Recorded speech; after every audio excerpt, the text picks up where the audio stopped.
There's a moment in every wealth journey that almost nobody talks about. It's not when you hit your first $100,000. It's not when you pay off your car. It's not even when you max out your 401k. It's the moment your retirement becomes inevitable.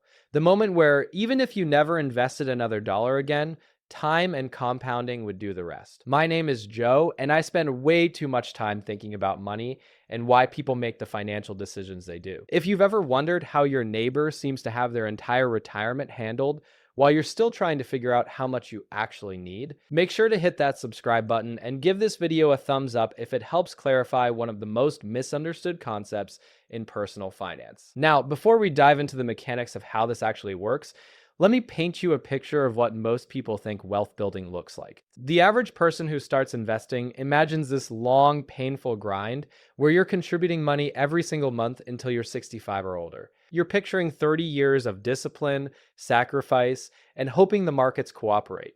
But here's where it gets really interesting. That's not actually how the math works. The truth is, there's a specific mathematical threshold where everything changes. And once you understand what that threshold is, your entire relationship with money shifts. But here's the thing that really gets me. Most people have no idea this threshold even exists. They just keep grinding away month after month, year after year, without ever realizing that there's a finish line they could be aiming for. So, what's actually going on here? How does this work? Let me break it down for you in a way that actually makes sense. There are two engines that power your investing journey, and understanding how they interact is the key to everything. Engine one is your contributions. This is the money you manually add from your paycheck every month or every year. This is loud and painful in the beginning because it feels like you're doing all the work.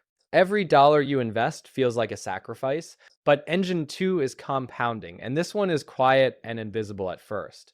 It starts disappointingly small. You invest some money, the market goes up a little, and you get back a few $100s. Not exactly life-changing stuff. But here's the part that will blow your mind. These two engines don't stay equal forever. One fades in importance, and the other becomes unstoppable. And at some point, the math completely flips. That flip is called the crossover point. The crossover point is simple but incredibly powerful. It's the moment your portfolio's annual growth exceeds your annual contributions. That's it. That's when you go from pulling your portfolio forward to your portfolio pulling itself forward. But here's what most people don't realize. This happens a lot sooner than you think. Let me give you a concrete example so you can actually see how this works. Let's say you're investing $20,000 per year into broad index funds, and we'll assume a long-run average return of 7%. Just to keep the math simple. When you have $100,000 invested, that 7% growth gives you $7,000. Your $20,000 contribution is still doing most of the heavy lifting. You're absolutely the engine here. The growth is nice, but it's not exactly changing your life. But watch what happens as the portfolio grows. When you hit $300,000 invested, that 7% return generates $21,000 in growth. Now, suddenly, your contributions and your growth are roughly equal. You're sharing the load with compounding. This is where things start to get really interesting. At $500,000 invested, 7% growth gives you $35,000. Your $20,000 contribution suddenly looks small next to what the market just handed you. Compounding is now the primary driver. You're basically the passenger, and at $1 million invested, 7% growth generates $70,000. At this point, your $20,000 contribution is basically a rounding error. The portfolio has taken over completely. But here's where this becomes useful, because once you understand the crossover point, you can run a thought experiment that answers the question people are scared to ask. What happens if I stop contributing at different points? Because understanding this trade-off is how you figure out whether grinding for another decade is actually worth it, or if you can ease off earlier than you think. Let's stick with our example of investing $20,000 per year at 7% returns. If you keep contributing without stopping, you hit $1 million in about 23 years. That's the baseline. 23 years of consistent contributions, and you're a millionaire. Not bad at all. But what if you stopped at $100,000 invested? It takes you 5 years to build up that $100,000 with your $20,000 annual contributions. If you stop there and let compounding do the rest, it would take another 35 years to reach 1 million. That's 40 years total from when you started. So stopping at 100,000 costs you 17 extra years compared to the baseline. That's a brutal trade-off. You're not even close to escape velocity yet. Now, let's say you push to $300,000 before stopping. That takes about 11 years of contributing. From there, compounding alone needs another 18 years to carry you to 1 million. That's 29 years total. You just cut the timeline down significantly. Stopping at $300,000 only costs you 6 extra years compared to never stopping. 6 years might be worth it if you desperately need breathing room in your budget. But here's where it gets wild. If you grind until you hit $500,000 invested, that takes about 15 years of contributions. If you stop there, compounding could double it to 1 million in just 11 more years. That's 26 years total. You're only 3 years behind the baseline of contributing the entire way through. Think about that for a second. You could stop investing entirely at 500K and only delay your $1 million milestone by 3 years. That's the power of reaching critical mass.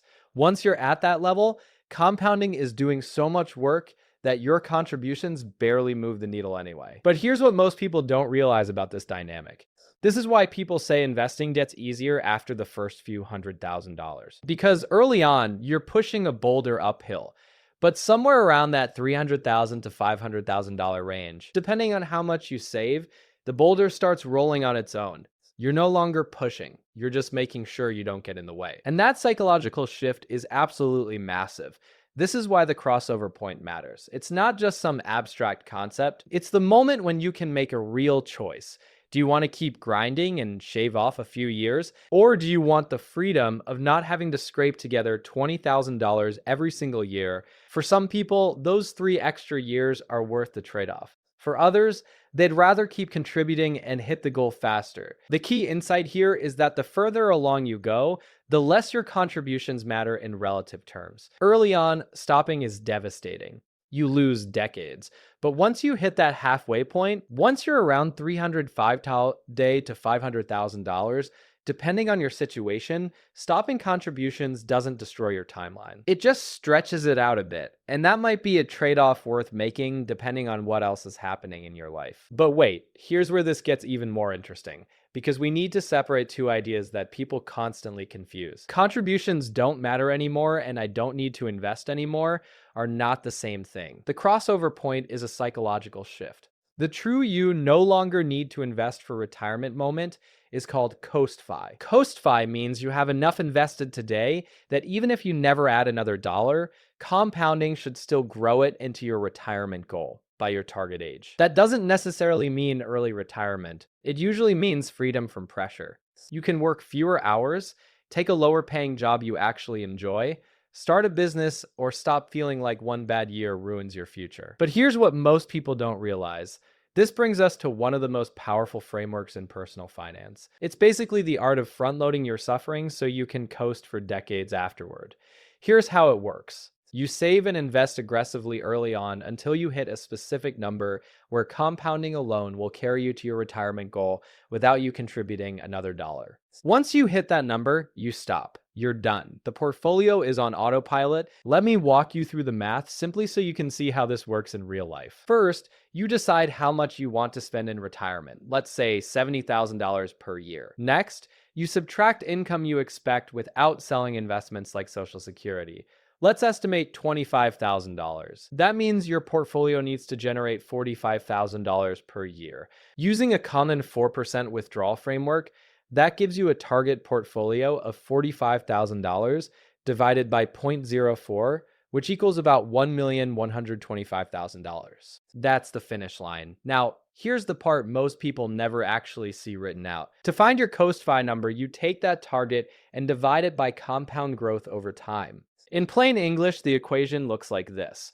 Target portfolio divided by 1 plus real return to the power of n, where real return is your expected return after inflation, and n is the number of years until retirement. So in this example, assuming a conservative 5% real return and 30 years until retirement, $1,125,000 divided by 1.05 to the 30th power, that comes out to roughly $260,000. Meaning if you're about 30 years from retirement and you have around $260,000 invested, You don't need to add another dollar for retirement to still work on schedule. Not because markets are guaranteed, but because time and compounding are now doing the heavy lifting. That's coast-fi.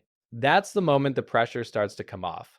Before coast-fi, missing contributions feels dangerous. After coast-fi, your job becomes simpler. Don't screw it up. Stay invested, don't panic sell, don't raid the account. Don't let lifestyle inflation eat the freedom you just created. And yes, contributions still matter, but after critical mass, they matter more for risk reduction than for making retirement possible. They buy you margin, they buy you safety, they buy you options. But here's where this becomes really interesting because there's no single magic number where this happens for everyone. It depends entirely on your situation, your savings rate, and what the market does. Let me give you another example to show you what I mean. Say you want $2 million by the time you're 65 and you're 30 years old right now. If you can capture 7% annual returns, how much do you need invested today to hit 2 million in 35 years without adding anything? The answer is about $187,000. That's your coast-fi number. If you hit $187,000 invested by age 30 and you never contribute another dime, compounding alone gets you to 2 million by 65. The math just works. And that changes everything about how you think about your 20s. Now, is hitting $187,000 by 30 realistic? For some people, absolutely. If you graduate college at 22 with no debt, land a decent job, and live like you're still in college for 8 years while investing aggressively, you can hit it. For others, it's not realistic. Maybe you're starting from zero at 30, or you have student loans, or you live in an expensive city. But even if you can't hit the exact number, the framework is still useful because it forces you to think about the trade-off. What if you hit $187,000 by 35 instead? Well, now you have 30 years until 65. So that same $187,000 grows to about 1.4 million. Not quite 2 million, but you're most of the way there. Or maybe you push until 40 and hit $300,000 invested. From there, compounding gets you to 2.3 million by 65. You overshot your goal and bought yourself even more flexibility. The psychological power of coast-fi is massive. You're not just saving blindly hoping it works out someday. You're targeting a specific milestone that fundamentally changes your relationship with work. Once you hit your coast-fi number, you're not desperate for the paycheck anymore. You're not stuck in a job you hate because you need the income to fund your retirement accounts. You're choosing to work because it adds value to your life, not because you have to. And here's the kicker. Coast-fi is essentially you choosing your crossover point deliberately and then walking away. You're saying, I'm going to grind until my portfolio hits critical mass and then I'm done. I'm letting compounding take over. It's the ultimate expression of understanding how wealth actually builds. You front load the effort when your time and energy are high, and then you let mathematics do the rest. The beauty is you can adjust the numbers to fit your situation. Want 3 million by 65? Your coast-fi number at 30 is $280,000. Want to retire at 60 instead? Your number goes up. Want to coast starting at 35 instead of 30? Your number drops. The framework adapts, but the core insight stays the same. Hit critical mass early, then let compounding carry you home. But here's something that might surprise you. Understanding these variables is how you figure out where you actually stand. If you save more each year, your contributions matter for longer. Let's say you're an aggressive saver putting away $40,000 annually instead of $20,000. Well, at that rate, it might take until your portfolio hits $600,000 to $800,000 before compounding becomes the primary driver. You're contributing so much that even a 7% return on $500K, which is $35,000, still gets dwarfed by your $40,000 contributions. You're the engine for a longer stretch of the journey. But if you save less each year, compounding becomes meaningful sooner. Say you're putting away $10,000 annually. Once your portfolio hits $150,000 to $250,000, that 7% return starts outpacing what you're adding. Your contributions matter, but compounding takes over faster because the bar is lower. Then there's the return variable. If the market grows faster or slower, the tipping point shifts. This one's intuitive. If you're capturing 8% returns instead of 7, compounding accelerates, your portfolio grows faster, which means it reaches that critical mass where growth exceeds contributions sooner. But if you're only capturing 5% returns, maybe because you're more conservative, or the market's been rough, the crossover point gets delayed. It takes longer for your portfolio to grow enough to outpace your contributions. This is why you can't just copy someone else's plan and expect the same results. Your crossover point is unique to you. It's shaped by how much you earn, how much you save, how you invest, and what the market does over the years you're invested. So let's talk about the milestones along the way. The moments that remind you compounding is working, and you're not just throwing money into a void. The first $10,000 invested, this might not sound huge, but it's massive psychologically. When you're starting out, you're saving $50 a week or maybe 10% of your paycheck, and it feels like you're getting nowhere. Then one day, you check your account and it says $10,000. That's real money. That's proof your efforts are paying off. You should absolutely celebrate that milestone because it's the first time you realize this whole investing thing might actually work. The first $100,000, this is the milestone that wealthy investors obsess over. They call it the hardest 100,000 you'll ever make, but also the most important. And they're right. Once you hit six figures invested, compounding starts to feel real. Let's say you get to $100,000 and then we have a year where the market returns 25%. Your portfolio just grew by $25,000. That's more than most people save in an entire year. That's when you start to understand what momentum actually means. Then there's the crossover point when portfolio growth exceeds contributions. We've been talking about this the whole video, but it deserves to be on the milestone list because it's a psychological shift. This is when you look at your annual statement and realize the market added more to your account than you did. Your money is officially working harder than you are. And that moment hits differently for everyone depending on how much you save. But when it happens, you feel it. The burden shifts. You're no longer the only one pulling the cart. When your portfolio generates more in a year than your job pays you, this one is wild. I remember hearing a story about someone explaining this concept to a bank teller in their 20s. They said, imagine your portfolio growing by more than your annual salary in a single year. The teller looked at them like they were insane and said, that never happens. That's not even realistic. But here's the thing. It absolutely happens if you stay in the game long enough. When you have $1 million invested and the market returns 10%, that's $100,000 in growth. If your salary is $80,000, your portfolio just out-earned you. And that's not luck, that's mathematics. Then there's hitting your coast-fi number. This is when you know you could stop saving altogether and compounding would carry you to your goal. You might keep contributing anyway, but there's incredible relief in knowing you don't have to. The pressure is off. You've reached escape velocity. 1 times your annual income saved. Some financial institutions love this benchmark. They say by your 30s, you should have 1 times your annual income invested. It's a solid target that puts you ahead of most people and sets you up for a comfortable retirement. $1 million invested. Look, there's nothing magical about $1 million in practical terms. Inflation has chipped away at its significance, but culturally, it's still a marker. It's still fun to hit that round number and see an extra comma in your account. Just make sure you're chasing goals that actually matter to you, not just what society says is important. When your portfolio covers your basic living expenses, this is a huge milestone for peace of mind. When your portfolio generates enough annually to cover housing, transportation, healthcare, the essentials, you're not covering luxuries yet, but you have security. If you lost your job tomorrow, your portfolio would keep you alive. That's your first real taste of financial freedom. When your portfolio covers your entire lifestyle, including luxuries, this is the traditional retirement vision. Your portfolio generates enough to cover everything: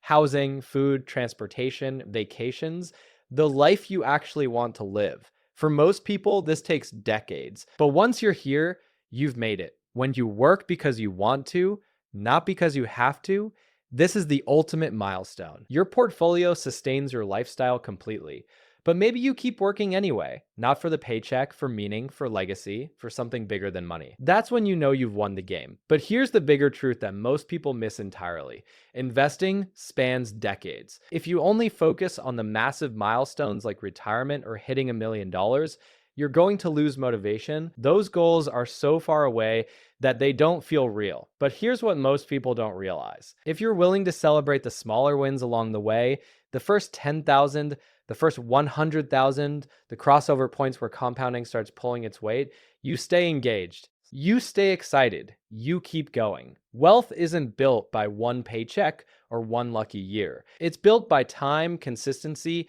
and compounding quietly working in the background. The crossover point isn't just a mathematical curiosity, it's the moment you realize the system is working. Your money is finally working harder than you are. And once you hit that point, everything changes. So, wherever you are right now, starting from zero, chasing 10K, climbing toward 100K, pushing for that $300,000 to $500,000 crossover range, just remember you're not just saving, you're building a machine. And once the machine gets big enough, it doesn't need you pushing forever. It just needs you to not get in the way. If this video helped bring clarity to your plan, hit like and subscribe. It helps more people find calm, realistic financial guidance. Also, drop a comment.